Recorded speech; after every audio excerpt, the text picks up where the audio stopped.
May 12, 1899. Dear Howells, 7:15 p.m. tea for Mr. and Mrs. Tower, who are leaving for Russia, just over. Nice people and rather creditable to the human race. Mr. and Mrs. Tower, the new minister and his wife, the secretary of legation, the naval and military attaché, several English ladies, an Irish lady, a Scotch lady, a particularly nice young Austrian baron who wasn't invited but came and went supposing it was the usual thing and wondered at the unusually large gathering. Two other Austrians and several Americans who were also in his fix, the old Baronin Langemann, the only Austrian invited. The rest were Americans. It made just a comfortable crowd in our parlor, with an overflow into Clara's through the folding doors. I don't enjoy teas, and am daily spared them by Mrs. Clemens, but this was a pleasant one. I had only one accident. The old Baronin Langemann is a person I have a strong fondness for we violently disagree on some subjects and as violently agree on others. For instance, she is temperance and I am not.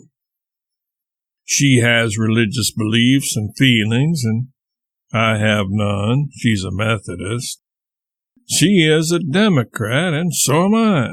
She is woman's rights, and so am I. She is laborers' rights, and approves trade unions and strikes, and that is me, and so on. After she was gone, an English lady whom I greatly liked began to talk sharply against her for contributing money, time, labor, and public expression of favor to a strike that is on for an 11-hour day in the silk factories of Bohemia, and she caught me unprepared and betrayed me into over-warm argument. I am sorry, for she didn't know anything about the subject, and I did, and one should be gentle with the ignorant, for they are the chosen of God. The new minister is a good man, but out of place. The Secretary of Legation is a good man, but out of place. The attaché is a good man, but out of place. Our government for displacement beats the new White Star ship, and her possible is 17,200 tons. May 13, 4 p.m.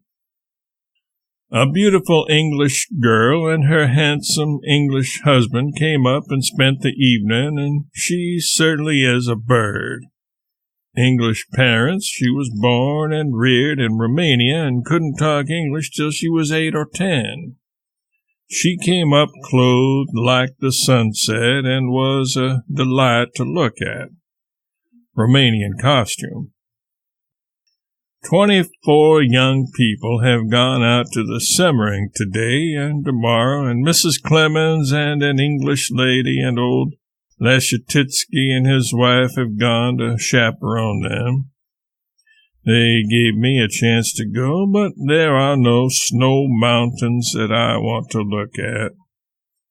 3 hours out, 3 hours back, and sit up all night watching the young people dance, yelling conversationally and being yelled at conversationally by new acquaintances through the deafening music about how I like Vienna and if it's my first visit and how long we expect to stay and did I see the foot washing and am I writing a book about Vienna and so on.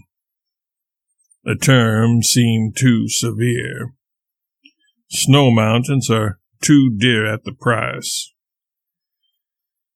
For several years I have been intending to stop writing for print as soon as I could afford it. At last I can afford it and have put the pot-boiler pen away. What I have been wanting is a chance to write a book without reserves, A book which should take account of no one's feelings and no one's prejudices, opinions, beliefs, hopes, illusions, delusions. A book which should say my say right out of my heart in the plainest language and without a limitation of any sort.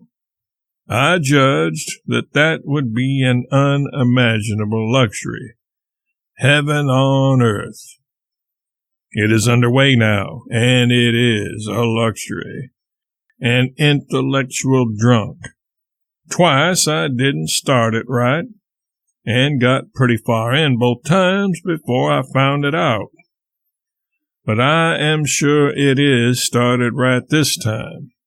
It is in tale form.